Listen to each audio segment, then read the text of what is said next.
இன்றைய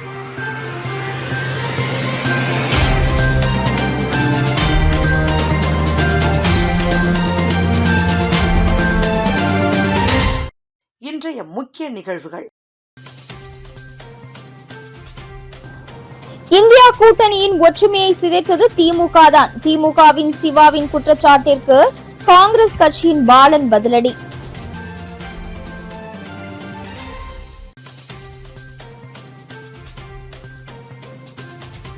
இறந்தவரின் உடலை கடலோர பகுதியில் புதைக்க மீனவர்களால் எதிர்ப்பு. சடலத்துடன் 3 மணி நேரம் சாலை மறியல். புதுச்சேரி அருகே பதற்றம்.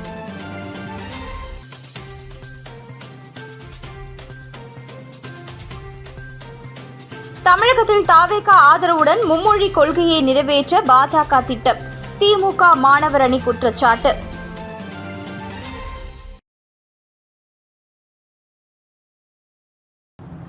திமுக ஆட்சியில் இல்லை என்றவுடன் பாஜக மறைமுகமாக தனது கல்விக் கொள்கைகளை நிறைவேற்ற திட்டமிட்டுள்ளதாகவும், ஆனால் தமிழக வெற்றி கழக அரசு எந்த கருத்துக்களையும் தெரிவிக்காமல் இதுவரை மௌனம் காத்து வருவதாக திமுக மாணவர் அணி செயலாளர் ஈரோடு வீரமணி குற்றம் சாட்டியுள்ளார்.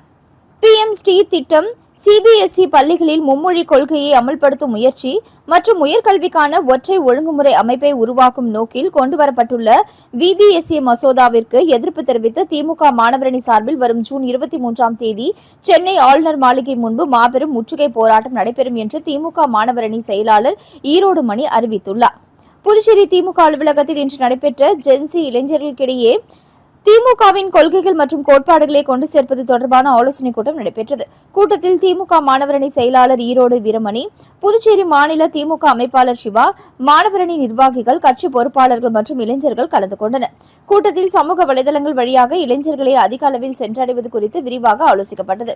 குறிப்பாக திமுக அரசுகளின் சாதனைகள், சமூக நீதி கொள்கைகளின் மற்றும் நலத்திட்டங்களை ரீல்ஸ், குறும்படங்கள் உள்ளிட்ட நவீன டிஜிட்டல் வடிவங்கள் மூலமாக இளைஞர்களிடம் கொண்டு சேர்ப்பது குறித்து விவாதிக்கப்பட்டது.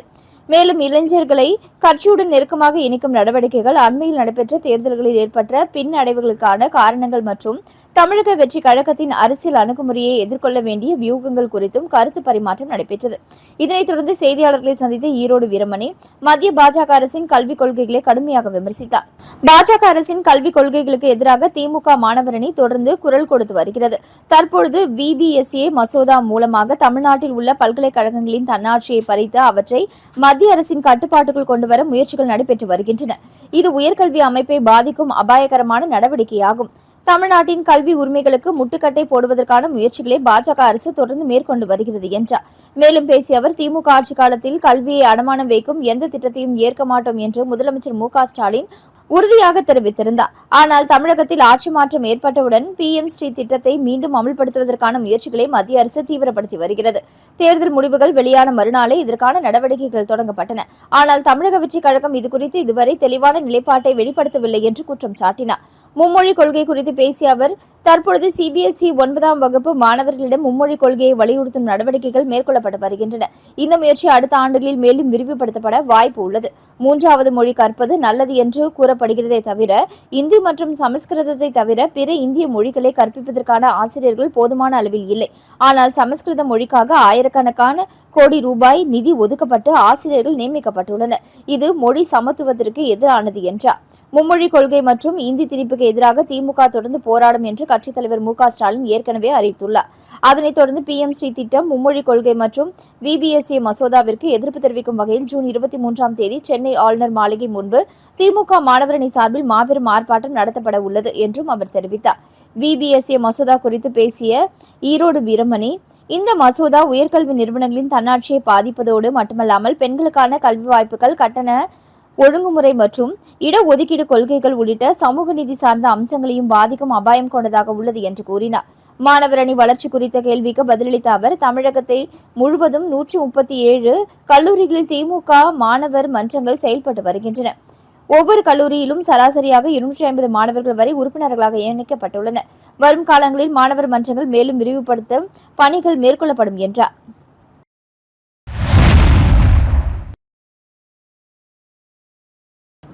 இறந்தவரின் சடலத்தை கடற்கரை பகுதியில் உள்ள மயானத்தில் புதைப்பதற்கு மீனவர்கள் எதிர்ப்பு தெரிவித்ததால் கோட்டக்குப்பம் பகுதியைச் சேர்ந்த நூற்றுக்கணக்கான ஆதிதிராவிட மக்கள் பிணத்துடன் கிழக்கு கடற்கரை சாலையில் தர்ணா போராட்டத்தில் ஈடுபட்டனர்.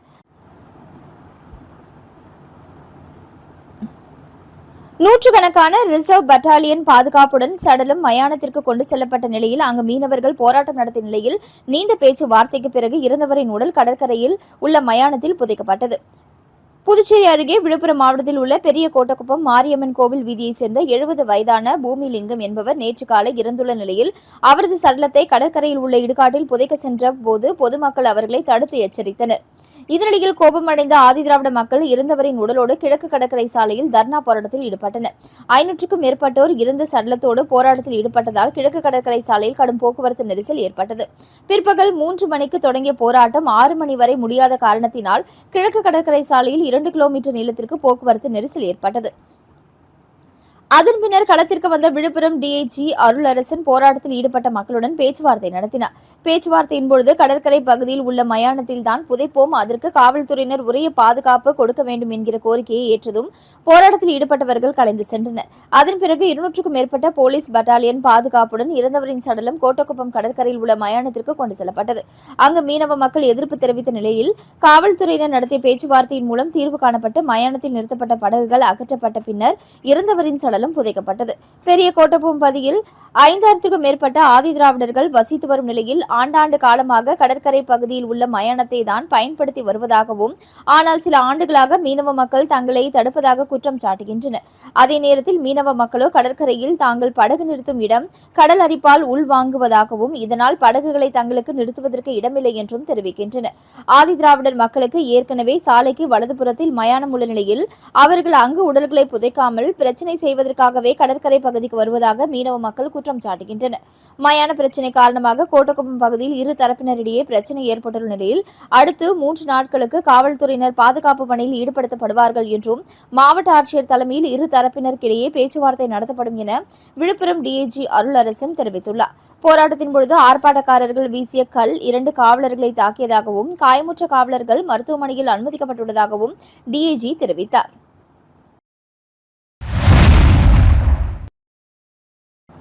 புதுச்சேரியில் இந்தியா கூட்டணியின் ஒருங்கிணைப்பை சிதைத்தவர் திமுக மாநில அமைப்பாளர் சிவாதான் என்றும், காங்கிரஸ் கட்சியை தவிர்த்துவிட்டு முதலில் இந்தியா கூட்டணியின் கூட்டத்தை நடத்தியவர் அவர்தான் என திமுக குற்றச்சாட்டுக்கு காங்கிரஸ் கட்சியின் பாலன் பதிலளித்துள்ளார்.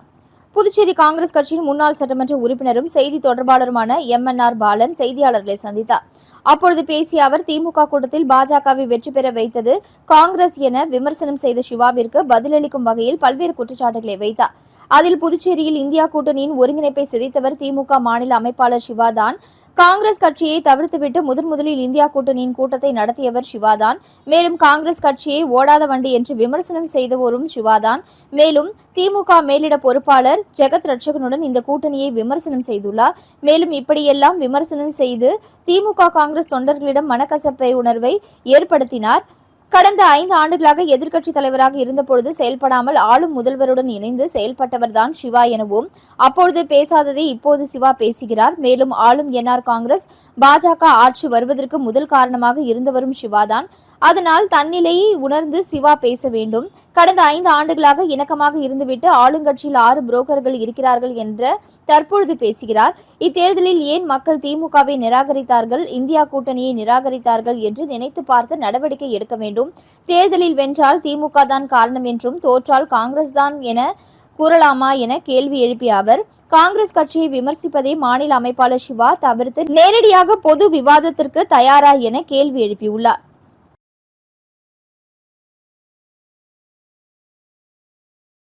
விளம்பர இடைவேளைக்கு பிறகு செய்திகள் தொடரும்.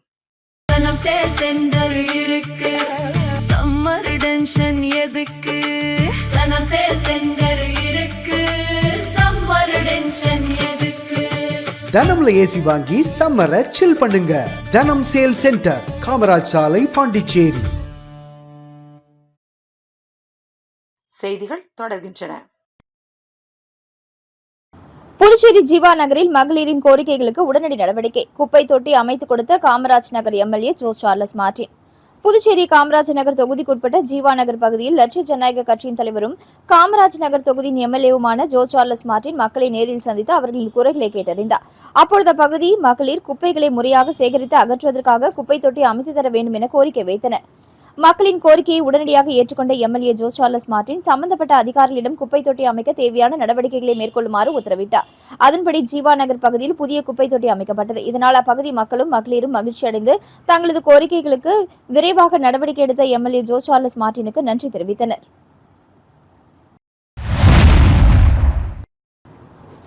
சந்த் ராம்பால்ஜி மகாராஜ் வழிகாட்டுதலின் கீழ் செயல்பட்டு வரும் மனிதநேய நலத்திட்டமான அன்னபூர்ணா முஹிம் தமிழ்நாட்டின் விழுப்புரம் மாவட்டத்தில் விரிவான வீடமைப்பு மற்றும் முழுமையான குடும்ப ஆதரவு திட்டத்தை செயல்படுத்தி தென்னிந்தியாவில் தனது சமூக சேவையை விரிவுபடுத்தியுள்ளது. தமிழகத்தின் முதலாவதாக இந்த திட்டத்தின் கீழ் வீடு கட்டி வழங்கப்பட்டுள்ள பயனாளி பழனியம்மாள் என்பவர் ஆவார். இத்திட்டத்தின் மூலம் பயனாளி குடும்பத்திற்கு புதியதாக கட்டப்பட்ட வீடு வழங்கப்பட்டதுடன் அவர்கள் தன்னிறைவு அடையும் வரை உணவுப் பொருள் உதவி, மருத்துவ சேவை மற்றும் குழந்தைகளுக்கான கல்வி ஆதரவு தொடர்ந்து வழங்கப்படும் என தெரிவிக்கப்பட்டுள்ளது. இந்த முயற்சி வெறும் வீடமைப்பை மற்றும் நோக்கமாக கொண்டதல்ல, குடும்பங்கள் தங்களது வாழ்வாதாரத்தை சுயமாக நடத்தக்கூடிய நிலையை அடையும் வரை முழுமையான ஆதரவை வழங்குவதே இதன் முக்கிய குறிக்கோளாகும். அன்னபூர்ணா முஹிம் தென்னிந்தியாவில் மேற்கொள்ளும் முதல் பெரிய அளவிலான விரிவாக்கம் இந்த திட்டம் கருதப்படுகிறது. இதற்கு முன்பாகவே 10க்கும் மேற்பட்ட தேவையான குடும்பங்களுக்கு உதவிகள் வழங்கப்பட்டுள்ளதாக அமைப்பு தெரிவித்துள்ளது. வட இந்தியாவில் இந்த அமைப்பு மேற்கொண்டுள்ள சேவைகளின் அடிப்படையில் இதுவரை 10 லட்சத்திற்கும் அதிகமான மக்களின் வாழ்க்கையில் மாற்றம் ஏற்பட்டுள்ளதாகவும் 2.5 லட்சம் குடும்பங்களுக்கு ஆதரவு வழங்கப்பட்டுள்ளதாகவும் கூறப்படுகிறது. மேலும் இரத்த தானம், வீடமைப்பு, மரநடுகை, வெள்ள நிவாரணம் உள்ளிட்ட பல்வேறு சமூக பணிகளும் மேற்கொள்ளப்பட்டுள்ளன. விழுப்புரம் திட்டம் உணவு பாதுகாப்பு, சுகாதாரம், கல்வி மற்றும் வீடமைப்பு ஆகியவற்றை ஒருங்கிணைத்து நிலையான சமூக மாற்றத்தை உருவாக்கும் நோக்கத்துடன் செயல்படுகிறது. வறுமையிலிருந்து முன்னேற்ற பாதைக்கு குடும்பங்களை கொண்டு செல்லும் முயற்சியாக இது பார்க்கப்படுகிறது. அன்னபூர்ணா முஹிம் தென்னிந்தியாவில் தனது சேவையை வலுப்படுத்தி வரும் நிலையில் எதிர்காலத்தில் மேலும் பல மாவட்டங்களில் இதுபோன்ற திட்டங்கள் செயல்படுத்தப்பட உள்ளதாக எதிர்பார்க்கப்படுகிறது. புதுச்சேரி ஜோதி நகரில் சாலை மற்றும் வாய்க்கால் பணிகள் நிறைவு. எம்எல்ஏ ஜோஸ் சார்லஸ் மார்டினுக்கு பொதுமக்கள் நன்றி. புதுச்சேரி காமராஜ் நகர் சட்டமன்ற தொகுதிக்குட்பட்ட சாமிப்பிள்ளை தோட்டம் பகுதியில் அமைந்துள்ள கர்ணா ஜோதி நகரின் 1வது மற்றும் 4வது குறுத்தெருக்கள் வரை தரமான சிமெண்ட் சாலைகள் அமைக்கப்பட்டுள்ளன. மேலும் சாமிப்பிள்ளை தோட்டம் முதன்மை தெருவில் உள்ள வாய்க்கால்களில் சேதமடைந்து உடைந்திருந்த இரும்பு கம்பிகள் பொதுமக்களின் பாதுகாப்பை கருத்தில் கொண்டு சீரமைக்கப்பட்டு புதுப்பிக்கப்பட்டன. இப்பணிகள் அனைத்தும் காமராஜ் நகர் தொகுதி எம்எல்ஏவும் லட்சிய ஜனநாயக கட்சியின் தலைவருமான ஜோஸ் சார்லஸ் மார்டின் அவர்களின் முயற்சியால் நிறைவேற்றப்பட்டதாக அப்பகுதி மக்கள் தெரிவித்தனர். இதனையடுத்து பொதுமக்களின் நீண்ட நாள் கோரிக்கைகளை நிறைவேற்றி அடிப்படை வசதிகளை மேம்படுத்த நடவடிக்கை எடுத்த ஜோஸ் சார்லஸ் மார்டினுக்கு சாமிப்பிள்ளை தோட்டம் பகுதி மக்கள் மனமார்ந்த நன்றியை தெரிவித்துக் கொண்டனர்.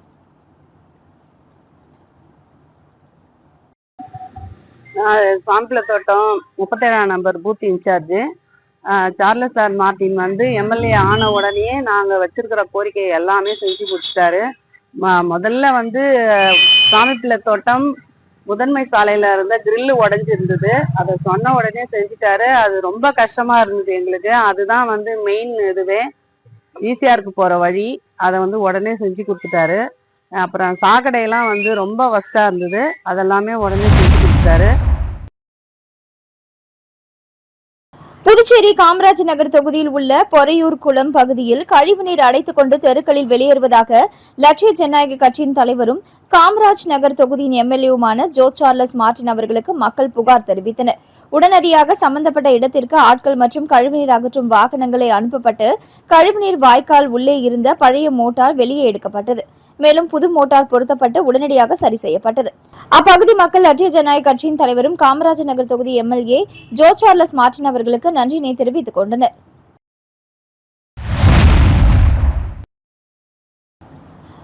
மக்கள் புகாருக்கு உடனடியாக நடவடிக்கை. கவிக்குயில் நகரில் வாய்க்கால் சுத்தம் செய்யும் பிரச்சினைக்கு தீர்வு கண்ட எம்எல்ஏ ஜோஸ் சார்லஸ் மார்டின்.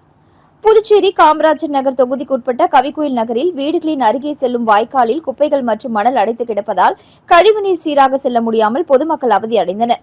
இதுகுறித்து அப்பகுதி மக்கள் லட்சிய ஜனநாயக கட்சியின் தலைவரும் காமராஜர் நகர் தொகுதி எம்எல்ஏவுமான ஜோஸ் சார்லஸ் மார்டின் அவர்களிடம் புகார் தெரிவித்தனர். புகாரை பெற்ற உடனே எம்எல்ஏ ஜோஸ் சார்லஸ் மார்டின் சம்பந்தப்பட்ட அதிகாரிகளுக்கு தகவல் தெரிவித்து பணியாட்களை அனுப்பி நடவடிக்கை மேற்கொள்ள அறிவுறுத்தினார். அதன் பேரில் இன்று வாய்க்காலில் தேங்கியிருந்த குப்பைகள் மற்றும் மணல் அகற்றப்பட்டு முழுமையாக சுத்தம் செய்யப்பட்டது.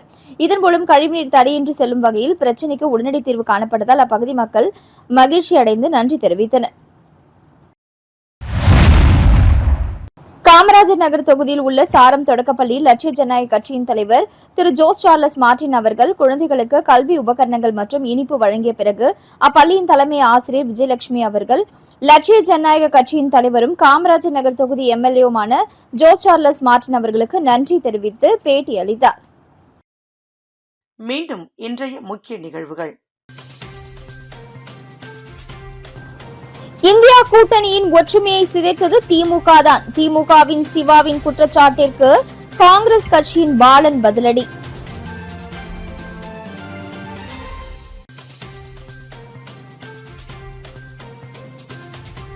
இறந்தவரின் உடலை கடலோர பகுதியில் புதைக்க மீனவர்களால் எதிர்ப்பு. சடலத்துடன் 3 மணி நேரம் சாலை மறியல். புதுச்சேரி அருகே பதற்றம்.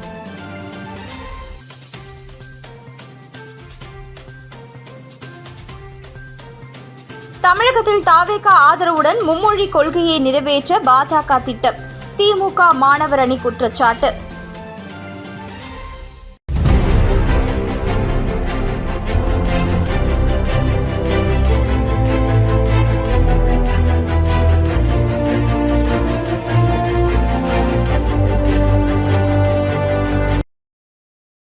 செய்திகளை உடனுக்குடன் தெரிந்து கொள்ள மெட்ரோ யூடியூப் சேனலை சப்ஸ்கிரைப் செய்யவும்.